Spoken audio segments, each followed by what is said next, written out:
2026 தமிழக சட்டமன்ற தேர்தல் களத்தில் தமிழகத்தில் ஏறக்குறைய 5.73 கோடி பேர் வாக்களிக்க இருக்கிறாங்க.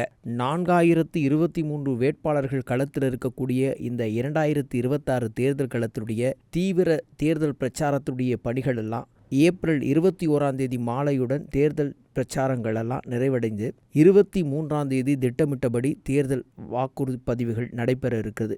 இதற்கான ஆயத்த பணிகளில் மிக வேகமாக தேர்தல் ஆணையம் பல்வேறு பணிகளை மேற்கொண்டிருக்காங்க. குறிப்பாக தமிழகம் முழுவதும் வாக்காளர்கள் வாக்களிக்க ஏதுவாக 75,064 வாக்குச்சாவடி மையங்கள் ஏற்பாடு செய்யப்பட்டு தயார் நிலையில் உள்ள நிலையில் 295 கம்பெனி துணை இராணுவ படைகள், அதாவது CSF, CRPF என்று சொல்லப்படுகிற மத்திய துணை இராணுவ பாதுகாப்பு படையுடைய மாநிலத்துடைய காவல் பணியாளர்களும் தயார் நிலையில் இருக்கிறாங்க. 23 திட்டமிட்டபடி வாக்குச்சாவடிகளில் வாக்களிப்பதற்கான சூழலை உருவாக்கி தயார் செய்து வைத்திருக்கக்கூடிய தேர்தல் ஆணையம் திட்டமிட்டபடி பாதுகாப்புடன் தேர்தல் பணிகளை நிறைவு செய்வதில் தனக்கான வேலைகளை நிறைவு செய்திருக்கு.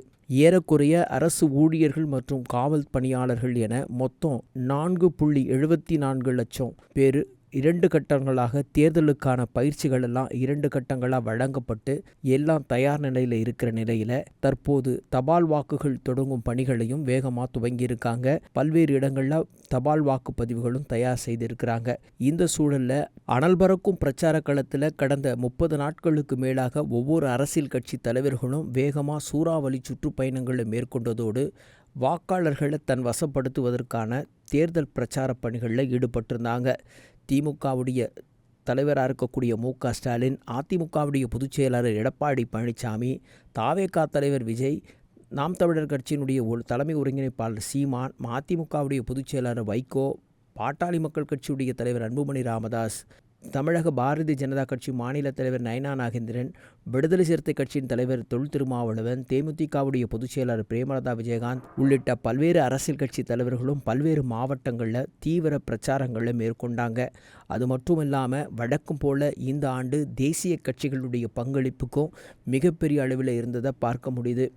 தேசிய கட்சியான பாஜக சார்பில் பாரத பிரதமர் நரேந்திர மோடி, மத்திய அமைச்சர்கள் அமித்ஷா, மத்திய அமைச்சர் பியூஷ் கோயல், ராஜ்நாத் சிங் உள்ளிட்ட முக்கிய பிரமுகர்கள் எல்லாம் தொடர்ந்து பல்வேறு மாநிலத்தினுடைய பல்வேறு இடங்களில் பிரச்சாரத்தை மேற்கொண்டதையும் காண முடிஞ்சது. காங்கிரஸ் கட்சியை பொறுத்த மட்டும் கட்சியினுடைய தலைவராக இருக்கக்கூடிய மல்லிகார்ஜுன கார்கே, மூத்த தலைவராக இருக்கக்கூடிய ராகுல் காந்தி, தேசிய பொதுச் செயலாளராக இருக்கக்கூடிய பிரியங்கா காந்தி உள்ளிட்டவர்களும் தமிழகத்தில் தீவிர பிரச்சாரங்களை மேற்கொண்டாங்க. தமிழகத்தில் பல்வேறு பகுதிகளில் சூறாவளி சுற்றுப்பயணங்கள் மேற்கொண்டு வாக்காளர்களை சந்தித்து ரோடு ஷோ மூலமாக பல்வேறு விதமான ஆதரவு கோரிய பிரச்சாரங்களும் பொதுக்கூட்டங்களையும் தெருமுனை கூட்டங்களையும் வீடு வீடா சென்று வாக்கு சேகரிப்பதையும் வாக்காளர்களை கவர்வதற்கு வினோதமான முறையில் பல்வேறு விதமான பணிகளையும் மேற்கொண்டு வாக்கு சேகரிப்பு பணிகளை தீவிரமாக செய்து முடிச்ச இத்தனை தீவிரமான தேர்தல் பிரச்சார பணிகளும் 21 மாலை 6 மணியோடு ஓய்வடைகிற நிலையில் அரசியல் கட்சிகளுக்கு தேர்தல் ஆணையம் பல்வேறு விதமான கட்டுப்பாடுகளை விதித்திருக்கிறது என்ற செய்தியும் பார்க்க வேண்டியிருக்கு.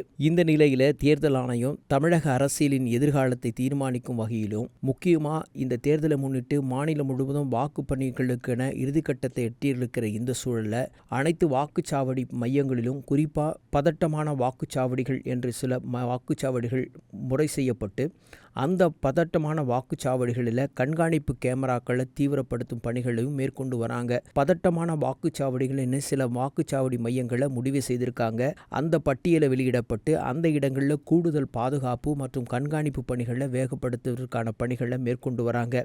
எது எப்படி இருந்தாலும் வருகிற 23 காலை 7 மணி துவங்கி மாலை 6 மணி வரை இந்த தேர்தல் திருவிழா கோலாகலமாக நடைபெறுவதற்கான பாதுகாப்பு மற்றும் அமைதியான நியாயமான வெளிப்படைத்தன்மையுடைய நடத்துவதற்கு தேர்தல் ஆணையம் அனைத்து ஏற்பாடுகளையும் தயார் நிலையில் செய்து வச்சிருக்கிறத காண முடியுது. ஜனநாயக கடமைகளை ஆற்ற வேண்டிய நாமும் ஜனநாயக கடமையை ஆற்றுவோம். மாற்றங்களுக்கும் ஏற்றங்களுக்கும் வழிவகை செய்வோம்.